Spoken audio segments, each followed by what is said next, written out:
जय हिंद। हमें कौन सी वैक्सीन लगवानी चाहिए, क्या हमें वैक्सीन को सेलेक्ट करने का मौका दिया जाएगा, और आधार पूना वाला क्यों भारत छोड़ के चले गए और भारत कब आएंगे, और इससे क्या सीरम इंस्टीट्यूट के वैक्सीन प्रोडक्शन पर कोई फ़र्क पड़ेगा। देखिए, अभी दुनिया में कई तरह की वैक्सीन है, हर वैक्सीन की अलग अलग खासियत है। नोवावैक्स वैक्सीन जो है इसे यूएनओ खरीदेगा और अफ्रीका के गरीब देशों को देगा। मॉडर्ना और फाइजर अमेरिका में बहुत बड़े पैमाने पर लगाए जा रहे हैं। एस्ट्राजेनिका और ऑक्सफोर्ड यूनिवर्सिटी ने मिलकर बनाया, अभी वर्ल्ड वाइड ये दुनिया की सबसे सस्ती वैक्सीन है। इसको भारत में serum institute of India Covishield नाम से बेच रही है, यही सबसे ज़्यादा लगाया जा रहा है।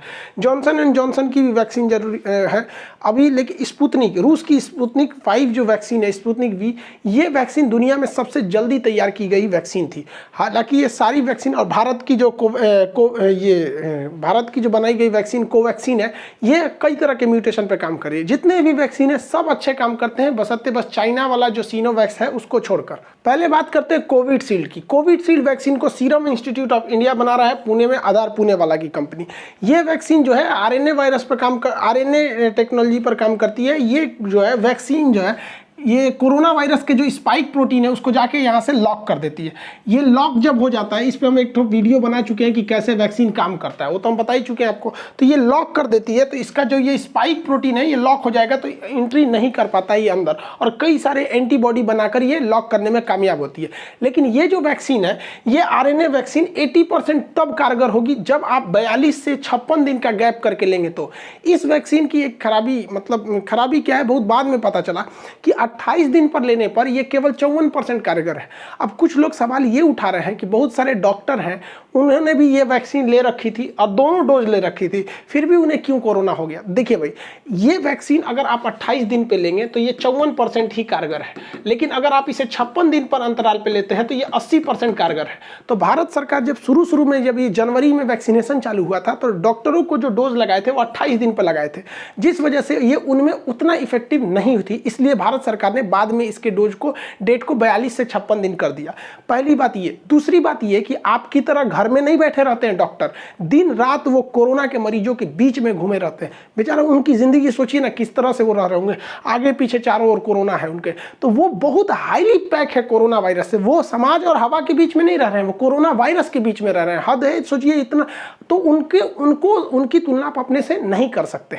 तो ये रहा बात। तो आप लोग जो इतने लोग कोविशील्ड लेंगे उसमें अब देखिएगा आप लोग में 42 दिन का गैप दे रहा है। 42 दिन के गैप, 42 से 56 दिन के बीच में अगर आप ले लेते हैं तो ये 80% आपको सुरक्षा प्रदान कर देती है। भारत बायोटेक और आईसीएमआर द्वारा निर्मित भारत की स्वदेशी वैक्सीन कोवैक्सीन जो है ये भी बहुत ज्यादा असरदार है। हालांकि इसे तो कहा जा रहा है कि ये मतलब कई सारे वेरिएंट को अच्छे से, डबल म्यूटेंट या ट्रिपल म्यूटेंट, उनको भी ये बहुत ही अच्छे तरीके से हैंडल कर सकती है। ये आरएनए वायरस ना होकर ये जो है वायरस को ही कमजोर करके बनाया गया है। जो लाइव वायरस होते हैं उन्हें कमजोर करके इंजेक्ट किया जा रहा है हमारी बॉडी के अंदर, जिससे कि कई मात्रा में इसमें एंटीबॉडी बनते हैं। इस वैक्सीन के साथ एक अच्छाई ये है कि इसे अगर आप 28 दिन के गैप पे भी ले लेते हैं तो ये बहुत ज़्यादा कारगर हो जाती है। ये इसकी सबसे बड़ी प्लस पॉइंट है। इसके दोनों डोज के बीच में 28 दिन का गैप होना चाहिए और आपको 80 से 85% तक आपको सिक्योरिटी दे देती है।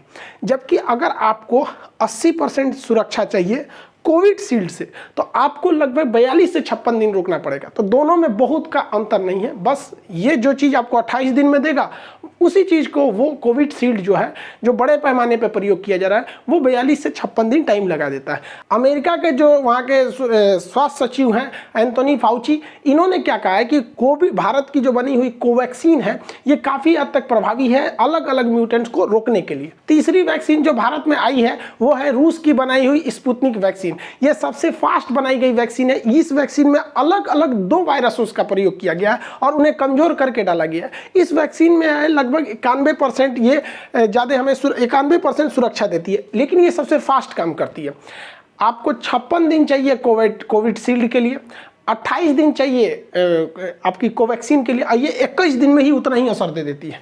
तो ये बहुत फास्ट करती है ये इसके दोनों डोज। लेकिन इसमें खराबी क्या है कि इसका पहला डोज जो है वो दूसरा दवा है और सेकेंड डोज है वो दूसरा है। बाकी जितनी भी वैक्सीन है उसमें क्या है कि जो फर्स्ट डोज है वही ही सेकेंड डोज है, दवाओं का अंतर नहीं होता है। जबकि स्पुतनिक में ऐसा नहीं है, जो फर्स्ट डोज लगेगा सेकेंड वाले को दूसरा डोज लगेगा। उसमें 2 अलग अलग वायरस का यूज़ किया गया है इनएक्टिव फॉर्म में, ताकि शरीर के अंदर एंटीबॉडी डेवलप किया जा सके। तो भारत में अभी यही 3 वैक्सीन आप में अवेलेबल है। फाइजर की वैक्सीन 95% तक असरदार है, बट इसको बहुत ज़्यादा कम टेम्परेचर पर -70 पर रखने पे इतना हम लोग के पास अभी वो उस तरह का कोल्ड चेन हम लोग के पास अवेलेबल नहीं है। रही बात कौन सी वैक्सीन लगाइएगा, तो आपको इसका कोई ऑप्शन नहीं दिया जाएगा। प्राइवेट कंपनियां जो लेंगी वो सीरम इंस्टीट्यूट का कोविशील्ड को ही ले रही हैं। अभी जो स्पुतनिक है, इसका बड़े पैमाने पर उत्पादन करने के लिए भारत सरकार ने डॉक्टर रेड्डी के साथ साथ 6 कंपनियों को कहा है स्पुतनिक वैक्सीन का उत्पादन करने के, क्योंकि सरकार को भी पता है कि वैक्सीन का उत्पादन बहुत तेजी से करना जरूरी है। तो आपके पास 3 वैक्सीन है, तीनों में कोई अंतर नहीं है, आपको तीनों की तीनों वैक्सीन आपको बचाएगी। हाँ, बस अंतर यह है कि स्पुतनिक आपको 21 दिन में जितनी सुरक्षा देगी, भारत की बनी कोवैक्सीन उसे 28 दिन में देगी, और जो कोविशील्ड है वो आपको 42 से 56 दिन का उतना ही समय लेगी। बस समय का अंतराल है। अब जैसे मान के चलिए अभी सिचुएशन बहुत वो है, मतलब डेंस है, बहुत तेज से कोरोना बढ़ रहा है। तो अगर आप 1 डोज भी ले लेते हैं वैक्सीन की, 1 डोज भी, तो आपको ये कारगर होगी, लेकिन डबल डोज इतना कारगर नहीं होगी। वैक्सीन जो है ये आपको इस बात की कभी गारंटी नहीं देती है कि आपको दोबारा कोरोना नहीं होगा।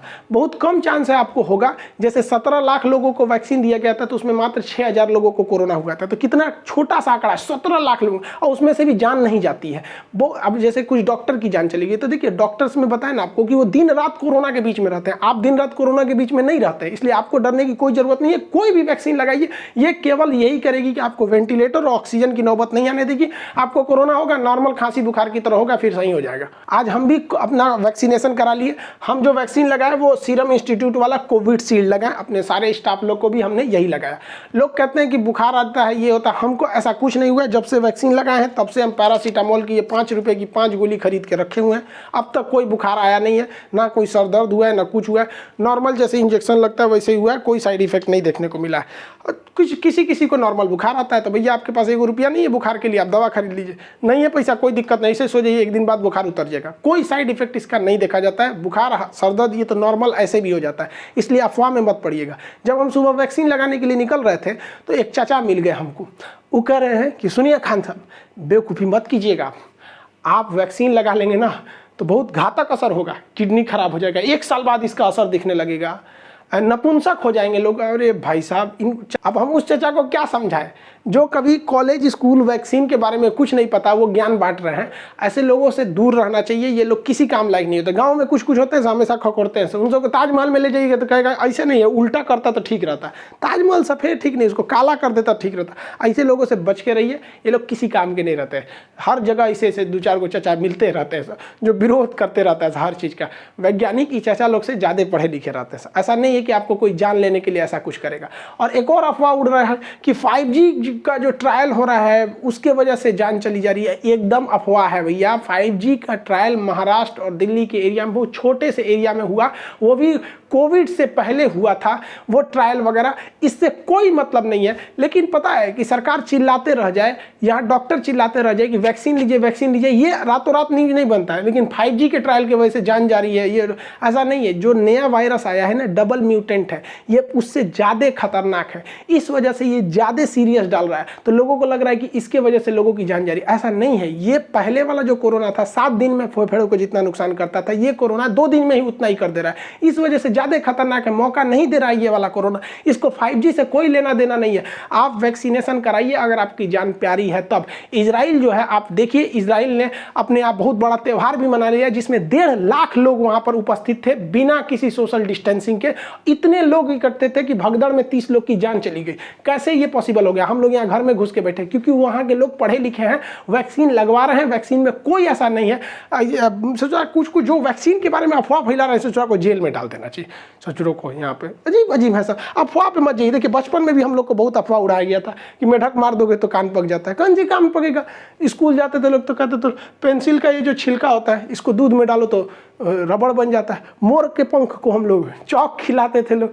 अजीब हालत है यहाँ पे। कहते बर्तन में खाना मत खाओ जिसमें बनता है, नहीं तो शादी में बारिश होने लगेगी। सूप जो चावल फट कर जाता है आगे मत जाओ, नहीं तो देर से ब्याह होगा या फिर दहेज नहीं मिलेगा। बगुला उड़ के जाएगा तो बगुला बगुला तार दे सोने के तलवार। ये सब क्या था?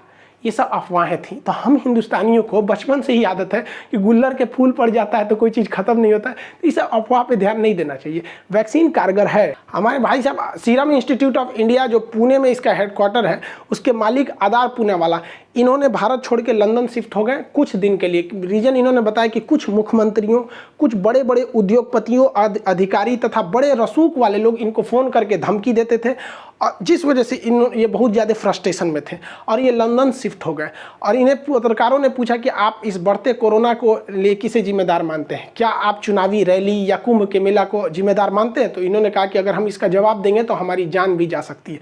ये देश के लिए बहुत गलत बात है। कोई भारत का इतना प्रतिष्ठित व्यक्ति जिसके ऊपर पूरे देश की वैक्सीनेशन की जिम्मेदारी, लोगों की जान की जिम्मेदारी होगी, वैसे व्यक्ति को अगर सुरक्षा कारणों से बाहर जाना पड़े और बाहर जाके वो ट्वीट करे या ऐसा करे, तो ये बहुत गलत संदेश जाता है देश के लिए। ऐसा नहीं होना चाहिए। हालांकि सरकार ने उन्हें वायु सुरक्षा दी थी। ये बहुत शर्म की बात है कि इतने बड़े व्यक्ति को वायु सुरक्षा दिया जाए। इनके लिए देखिए, सुरक्षा के लिए ये केवल ये नहीं होता है कि उसे जान से खतरा है। सुरक्षा एक डिग्निटी, एक स्पेशलिटी को भी दर्शाता है, जो दिखाता है कि देश आपके सम्मान के लिए कितना खड़ा रहता है। आप एक मामूली नेताओं के लिए अगल बगल में बड़े बड़े सिक्योरिटी दे सकते हैं, इतने बड़े लोगों को नहीं दे सकते। ये लंदन चले गए। अब कुछ लोग का कहना है कि क्या वैक्सीन का प्रोडक्शन प्रभावित होगा? कुछ प्रभावित नहीं होगा। किसी के ये खुदे थोड़ी ना वैक्सीन बनाते थे, इनके अंडर काम करने वाले वो पूरी तरह से बनाएंगे। इनका कहना है कि गवर्नमेंट ने मार्च में हमें ऑर्डर ही कम दिया, तो खरीदने वाली कंपनी तो गवर्नमेंट थी, हम बना के क्या करेंगे अगर कोई खरीदेगा ही नहीं। और आप याद कीजिए कि सीरम इंस्टीट्यूट में एक बार आग लग गया था, तो एक तो उस समय प्रोडक्शन प्रभावित हुआ था, एक अभी वर्तमान समय में सीरम इंस्टीट्यूट जो है वो 7 करोड़ डोज पर डे बना रहा है। लेकिन इतनी बड़ी जनसंख्या को पूरा करने के लिए इनका टारगेट है कि 10 करोड़ वैक्सीन के डोज पर डे बनाए जाए। अब 10 करोड़ बनाने में इन्होंने कहा है कि जुलाई तक में ये संभव नहीं है, यानी मई, जून, जुलाई, ये 3 महीने तक पर डे 7 करोड़ ही वैक्सीनेशन के मतलब वैक्सीन उत्पादन हो पाएगा। जुलाई बाद आएगा, इसलिए इस समय थोड़ी सी लेट होगी। हालांकि इन्होंने कहा कि इसका जो बाहर में भी एक प्लांट लगाएंगे सीरम इंस्टीट्यूट का, जिससे कि मतलब वैक्सीन और भी डोज बनाए जा सके। हालांकि भारत सरकार इनके संपर्क में है, बहुत जल्दी ये भारत में आने वाले हैं। और इंग्लैंड में ये प्लांट नहीं लगाएंगे। भैया आपको लगाना भी है तो फ्रांस में लगाइए ना, इंग्लैंड में लगा के क्या फ़ायदा है? क्योंकि इंग्लैंड में लगाएंगे तो इंग्लैंड तो यूरोपीय यूनियन के बाहर है, यूरोपीय यूनियन के 2 देश बाहर है, उसको यूरोपीय यूनियन के अंदर बेचने के लिए फिर नए टैक्सेशन कानून लाना पड़ता है। और अगर वही फ्रांस में लगा देते हैं तो पूरा यूरोपीय यूनियन फ्रांस भी उसी का हिस्सा है। हालांकि ये भारत में ही लगाएंगे, देखिए आगे क्या होता है। हालांकि भारत सरकार ने आश्वासन दिया है सुरक्षा के लिए। हमारे देश में 12वीं फेल लोगों के लिए इतनी सुरक्षा दी जाती है, आप सोच सकते हैं। कमांडो गिनिए, यहाँ पे सिक्योरिटी आप कुछ गिन नहीं सकते हैं कितने गनर लोग आगे पीछे लगे रहते हैं। तो सोचिए, सीरम इंस्टीट्यूट के जो आधार पूनावाला है उनसे गलती हो गया, उन्हें हमारी दीदी से सीखना चाहिए, हमारी बहन से सीखना चाहिए कि अगर आप 12वीं फेल रहते ना तो आपको ज़्यादा सुरक्षा दिया जाता। क्योंकि यहाँ बताइए ऐसे ऐसे लोग को इतना सुरक्षा दिया जा रहा है, जबकि जिनके जान पर कोई खतरा नहीं। उल्टा सीधा स्टेटमेंट देती हैं, इनको खतरा अपने स्टेटमेंट की वजह से उल्टा सीधा कुछ भी बोल देती है कि बंगाल में ममता बनर्जी जीत गई, अब बंगाल चौपट हो जाएगा, कश्मीर हो जाएगा, ये हो जाएगा। भाई साहब 10 साल से वही शासन कर रही थी, 5 साल में और कुछ ना होने वाला है। इलेक्शन वगैरह को गोली मारना चाहिए। हाँ, ये बात अलग है कि ममता बनर्जी अगर हार जाती तो बंगाल अमेरिका हो जाता, नासा का हेड ऑफिस बंगाल में आ जाता, यूएनओ का ऑफिस बंगाल में चला आता, भारत को सुरक्षा परिषद में अस्थायी सदस्य मिल जाता, इसरो का लॉन्चिंग स्टेशन कलकत्ता में स्थापित हो जाता, शायद भारत की राजधानी वापस कलकत्ता शिफ्ट कर दी जाती। अगर ममता बनर्जी हारती तो बंगाल वालों तुम लोगों ने हरवा दिया, हम मेरी दीदी की बात माने रहते तो आज बंगाल अमेरिका हो जाता, पूरी अमेरिका, सिंगापुर सब पीछे हो जाते बंगाल से। बंगाल इतना डेवलप करता है कि भारत से भी आगे चला जाता। हम भारत सरकार से आग्रह करते हैं कि हमारी 12वीं फेल दीदी के लिए इस तरह से हम लोग स्कॉट की व्यवस्था रखें और चारों ओर से बुलेट प्रूफ गाड़ियों में हमारी दीदी को ले जाया जाए, क्योंकि भारत उनके बिना अधूरा है। वो बहुत जरूरी वैज्ञानिक है कोई वैज्ञानिक में इतना पावर जो 12वीं फेल होने के बावजूद इतना सम्मान ले सके? हमारी दीदी के लिए कमांडोज लगने चाहिए। ये जेड प्लस सुरक्षा से काम नहीं चलेगी। यहाँ पर हमारी दीदी के लिए एनएसजी कमांडो आना चाहिए, मार्कोव्स आने चाहिए, गरुड़ कमांडो आने चाहिए। ये कमांडो अगर हमारी दीदी में नहीं लगेंगे तो क्या होगा? और स्पेशली हम मांग करते हैं एयरफोर्स से कि जहाँ जहाँ हमारी 12वीं फेल दीदी चले वहाँ आगे आगे इस तरह के हेलीकॉप्टर्स चलने चाहिए। हेलीकॉप्टर किस दिन काम आएंगे? और स्पेशल अनुरोध है कि अलग से 5 राफाल जहाज मंगाए जाए और जहां जहां हमारी दीदी जाए उसके आगे आगे ये रफाल जहाज उनकी सुरक्षा में लगे। इसरो को कुछ नहीं कर रहा। इसरो को तुरंत एक सैटेलाइट लॉन्च करना चाहिए और उस सैटेलाइट से स्पेशल सैटेलाइट होना चाहिए उनके लिए, ताकि उनकी निगरानी हो सके। इतने सम्मानित व्यक्ति जिन्हें इतने नेशनल अवार्ड मिले गए हैं उनको केवल Z+ सुरक्षा दी जाएगी। बताइए ये जरूरी है? सीरम इंस्टीट्यूट वाले को, आधार पूना वाले को बहुत जरूरी है, वो सिपाही दे दीजिए, बहुत हो गया यहाँ पर। आप बताइए, कमेंट में बताइए कि क्या हमारी दीदी को इतनी सुरक्षा मिलनी चाहिए कि नहीं मिलनी चाहिए? उनके बिना देश अधूरा हो जाएगा, उन्हें सुरक्षा ये मिलनी चाहिए। खैर, दीदी को ये सारी सुरक्षा दी जाएगी। आप अपनी सुरक्षा के लिए वैक्सीन लगाइए, वैक्सीन पूरी तरह से कारगर है। आई होप आप समझे होंगे। मिलेंगे नेक्स्ट क्लास में। जय हिंद।